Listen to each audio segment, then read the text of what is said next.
Hi everyone. So ఈరోజు part 2 human foundations సిరీస్లో. So ఇందులో పార్ట్ 2లో ఏంటంటే హ్యూమన్ బిహేవియర్.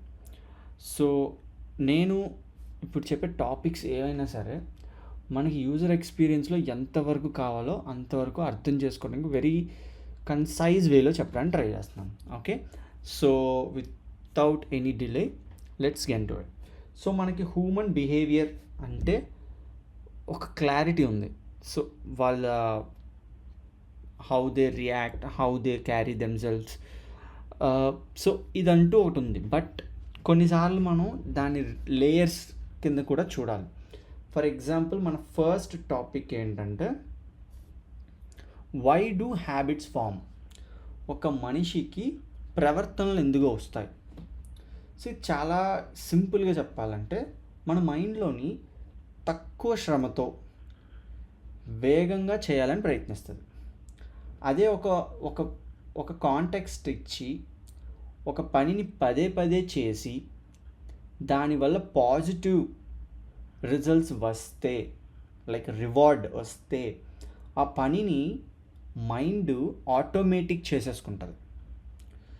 సో దీనివల్ల ఒక లూప్లోకి వెళ్ళిపోతుంది. సో అదే ఇక్కడ మీరు చూడొచ్చు. సో ఇక్కడ ఏముంది అంటే if you see cue, craving, response and reward. So ఈ ఇమేజ్ రిప్రజెంటేషన్ పర్పస్ చూపిస్తున్నాను. సో మీకు ఇంకా సింపుల్గా ఉండాలంటే క్యూ అనేది ఒక సూచన, రొటీన్ అన్నది ఒక చర్య అండ్ రివార్డ్ అన్నది ఒక ఫలితం. సో ఈ మూడు ఒక సీక్వెన్షియల్ వేలో వస్తాయి. ఓకే, సో ఒక ఎగ్జాంపుల్ చెప్తాను.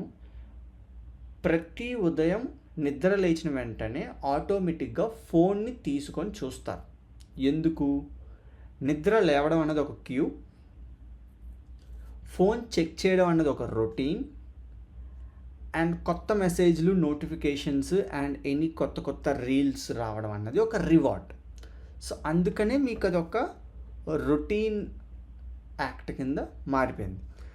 ఫర్ ఎగ్జాంపుల్ ఇక్కడ మీరు చూస్తే ఒక రొటీన్ యాక్ట్ కింద మారిపోయింది. తెల్లారు లేచిన మొబైల్ చూడడం ఇదంతా. సో యూఎక్స్ పాయింట్ ఆఫ్ వ్యూలో చూస్తే మనకి బాగా సక్సెస్ అయిన యాప్స్ ఎప్పుడు కూడా ఒక డైలీ రొటీన్లో ఒక పార్ట్ అయిపోతాయి. ఎలా అంటే ఫర్ ఎగ్జాంపుల్ ఫిట్నెస్ యాప్స్ ఉన్నాయి చూసారా, అవి ప్రతిసారి మనకి ఒక టైంకి రిమైండర్స్ పంపుతాయి. బ్యాంకింగ్ యాప్స్ మీ అకౌంట్లో నోటిఫికేషన్స్ వస్తాయి. లెర్నింగ్ లాంగ్వేజ్ని మిమ్మల్ని ఆ లాంగ్వేజ్ నేర్చుకోవడానికి పుష్ చేస్తాయి. సో గుడ్ యూఎక్స్ ఎప్పుడూ కూడా మన అలవాట్లను పెంచడం మీద ఎక్కువ కాన్సన్ట్రేట్ చేయాలి. ఓకే, బట్ దాన్ని అడిక్షన్లా చేయకూడదు. సో దాన్ని దృష్టిలో పెట్టుకొని చిన్నగా చెప్పాలంటే మంచి Q and routine and good reward ఇస్తే ఒక హ్యాబిట్ అనేది ఫామ్ అవుతుంది. ఓకే, సో అందుకే we do say that's how the habit forms. Okay, so next ఏంటంటే why do people abandon products. ఇది దేనికి, ఎందుకు వదిలేస్తారు, ప్రొడక్ట్స్ని ఎందుకు వదిలేస్తారు? ఓకే, సో ఒక ఎఫర్ట్ వాల్యూ కంటే ఎక్కువ ఉందనుకో, నువ్వు పెట్టే ఎఫర్ట్ అంటే శ్రమ, your physical effort are what ever, పెట్టిన ఎఫర్ట్ కన్నా వాల్యూ ఎప్పుడైనా సరే తక్కువ ఉందనిపిస్తే దాన్ని పీపుల్ వదిలేస్తారు. ఫర్ ఎగ్జాంపుల్ డైలీ లైఫ్లోనే చూసుకుందాం. మీరు ఒక సూపర్ మార్కెట్కి వెళ్ళారు, అక్కడ ఏ ప్రోడక్ట్ చూసినా లేబుల్ లేదు. ఎందుకంటే మీకు అక్కడ ఇప్పుడు అర్థం కావట్లే. సో చివరికి మీరు ఏం చేస్తారు, ఆ షాప్ని వదిలేసి, ఆ సూపర్ మార్కెట్ని వదిలేసి వేరే సూపర్ మార్కెట్కి వెళ్ళిపోతారు. Because it's your efforts are more and value is lesser. Same way యూఎక్స్లో కూడా మనం కానీ అర్థం లేని confusion interface, unmet experiences, unmet expectations, frustration, lack of trust, poor usability, ఇవే ఉన్నా సరే యూజర్ వదిలేసి వెళ్ళిపోతాడు. సో అందుకే మనం ఏం చేయాలంటే ఎప్పుడు కూడా ఎక్కువ ఎఫర్ట్స్ పెంచకుండా తక్కువ ఎఫర్ట్స్తో ఎక్కువ వాల్యూ ఇచ్చేలా చేయాలి. ఫర్ ఎగ్జాంపుల్ ఈ ఏరియాస్లోనే ఎక్కువగా యూజర్ మనల్ని ప్రోడక్ట్ వదిలేసి వెళ్ళిపోతాడు. Mostly on boarding, registration process ఎక్కువ టైం తీసుకోవడం, లేదా యాప్ వెరీ స్లోగా ఉండడం, ఆర్ ఎల్స్ వాళ్ళు అనుకున్న ప్రాబ్లమ్ని సాల్వ్ చేయలేకపోవడం.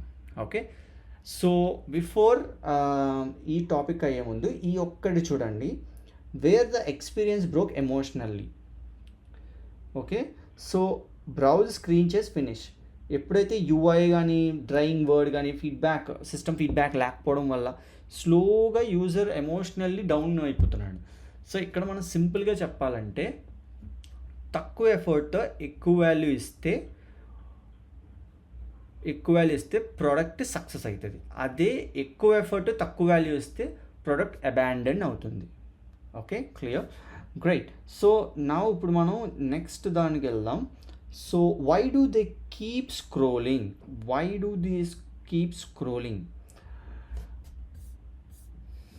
ఎందుకు స్క్రోల్ చేస్తారు?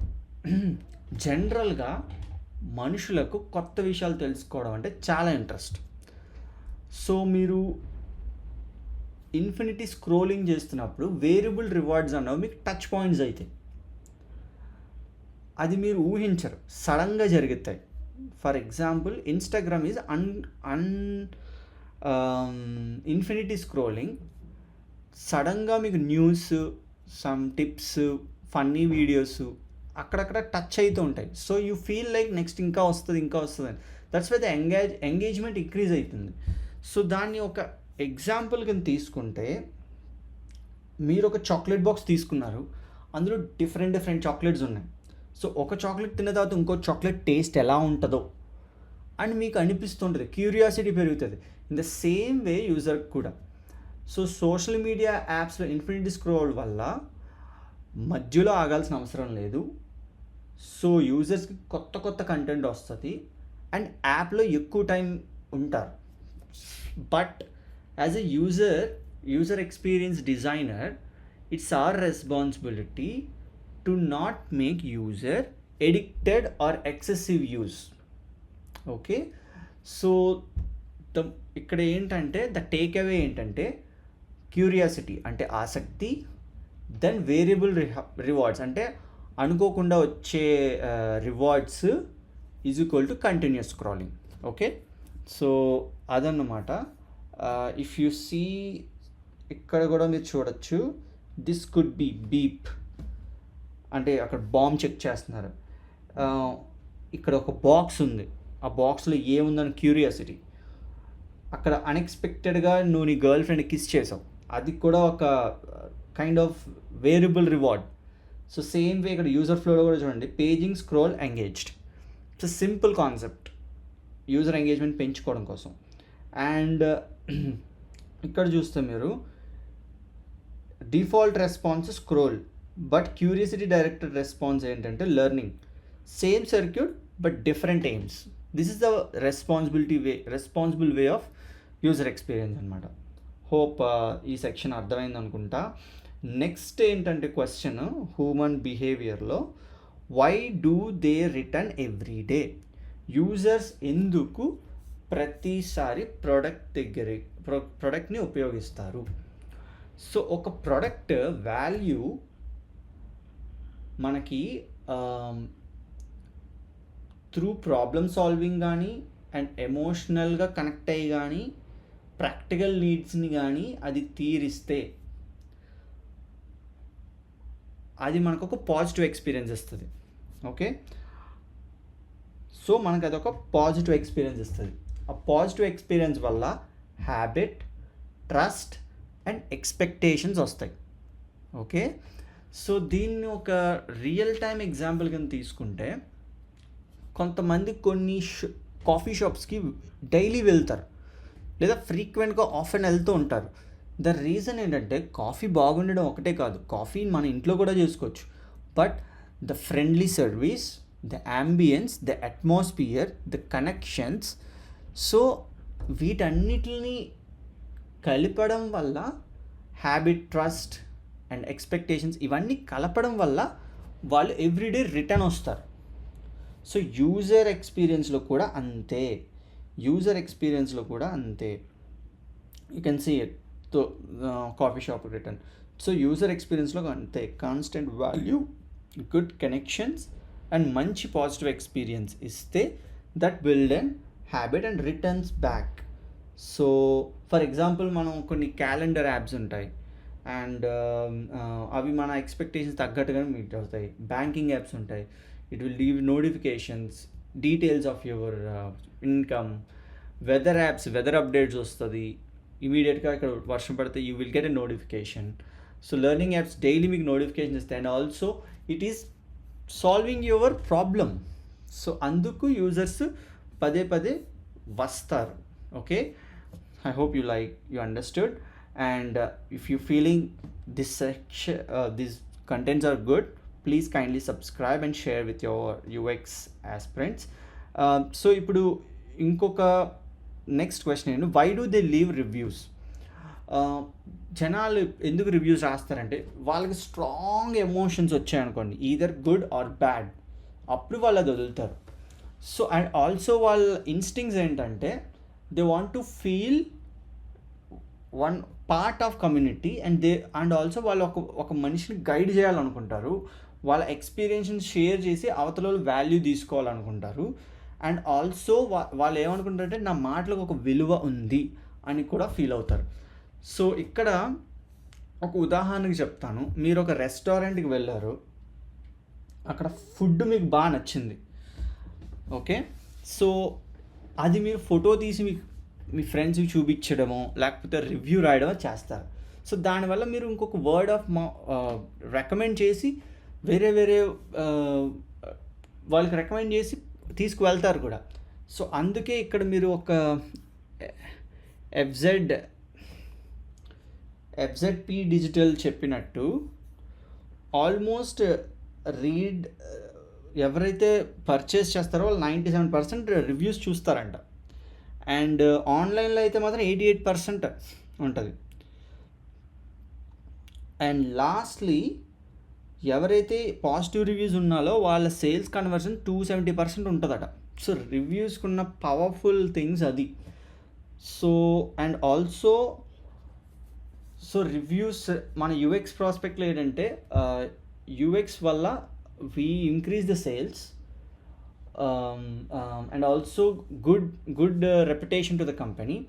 At the same time the timing కూడా ఇంపార్టెంట్. ఎప్పుడంటే ఒక పర్చేజ్ ఫుల్ఫిల్ అయినప్పుడు, లేదా ఒక సర్వీస్ ఫుల్ఫిల్ అయినప్పుడు, లేదా నువ్వు ఒక ప్రోడక్ట్ డెలివరీ అయినప్పుడు మాత్రమే ఇవ్వించాలి. సో దీనికి టేక్ అవే ఏంటంటే ఒక మనిషికి స్ట్రాంగ్ ఒపీనియన్ ఉన్నప్పుడు కరెక్ట్ టైమింగ్లో సింపుల్గా పెడితే that's where the reviews comes. They feel value, అంటే నా వాయిస్ మ్యాటర్ అని వస్తుంది. సో మనం ఇప్పుడు కూడా మన డిజైన్స్లో ఫీడ్బ్యాక్ అనేది సిస్టమ్ ఫీడ్బ్యాక్ కాదు, యూజర్ ఫీడ్బ్యాక్ కూడా మనం తీసుకుంటే it is really helpful for the conversions, especially for the business. Okay, and finally ఇంకో టాపిక్ ఏంటంటే why do they share content? ఎందుకు కంటెంట్ని షేర్ చేస్తారు? అది ఒక షేర్ చేయడం కాదండి కంటెంట్, ఇట్స్ యాక్చువల్లీ ఒక ఐడెంటిటీ, వాళ్ళ ఐడెంటిటీ. జనాలు ఎప్పుడు కూడా షేర్ చేయడానికి కారణాలు ఏముంటాయంటే నీ ప్రెజెన్స్ కోసం, నీ ఐడెంటిటీ చెప్పడం కోసం, ఇంకొకరికి హెల్ప్ చేయడం కోసం, లేదా ఫ్యామిలీ అండ్ ఫ్రెండ్స్తో మంచి సంబంధాలు మెయింటైన్ చేయడం కోసం, లేదా వేరే వాళ్ళని ఎంటర్టైన్ చేయడం కోసం, and you want to improve your socialisation. Okay, socialise అవ్వడం కోసం. మోస్ట్ ఇంపార్టెంట్ ఏంటంటే నీ ఎమోషన్ని వ్యక్తపరచడానికి కూడా నువ్వు షేర్ చేస్తూ ఉంటావు. సో ఫర్ ఎగ్జాంపుల్ కొంతమంది మనసులో ఉన్న వాటిని చెప్పడానికి కొటేషన్స్ ద్వారా చెప్తారు. ఇంకొంతమంది ప్రొడక్టివిటీ టిప్స్ చెప్తారు వేరే వాళ్ళకి అది ఉపయోగపడడం కోసం. సో ఇది సో అందుకనే కంటెంట్ షేర్ చేయడం వల్ల సులభంగా ఉండాలి. సో యూఎక్స్లో కూడా కంటెంట్ షేర్ చేయడం చాలా ఈజీగా ఉండాలి. ఇక్కడ మీరు చూస్తే to bring value and entertainment, define ourselves to others, self fulfilment, get word about cause and brands. So అందుకే మనం షేర్ చేయడం ఎంత ఈజీ అయితే అంత ఈజీ వేలో చూపించాలి. అండ్ ఆల్సో ఇంకోటి ఏంటంటే ఇది బలవంతంగా చేయించకూడదు. Okay, it shouldn't be in a dark pattern, it should be in a such a way they want to feel this content have value and they want to share. So take away ఏంటంటే emotion plus identity and value ఈ మూడు కలిస్తేనే content sharing అవుతుంది. అది create చేసేస్తే ప్రోడక్ట్లో ఆ share చేసే ఆప్షన్ని మనం క్రియేట్ చేస్తే the content will be shared. Okay, so with this మన హ్యూమన్ బిహేవియర్ టాపిక్స్ అన్నీ కంప్లీట్ చేసాం. సో మీకు ఇది నచ్చినట్టయితే please like and subscribe. So next ఏంటంటే we will come up with human cognitive load గురించి అండ్ వాటి గురించి కూడా ఇంకా తెలుసుకుందాం. So thank you so much. Please like and share and subscribe. Thank you. Jai Hind.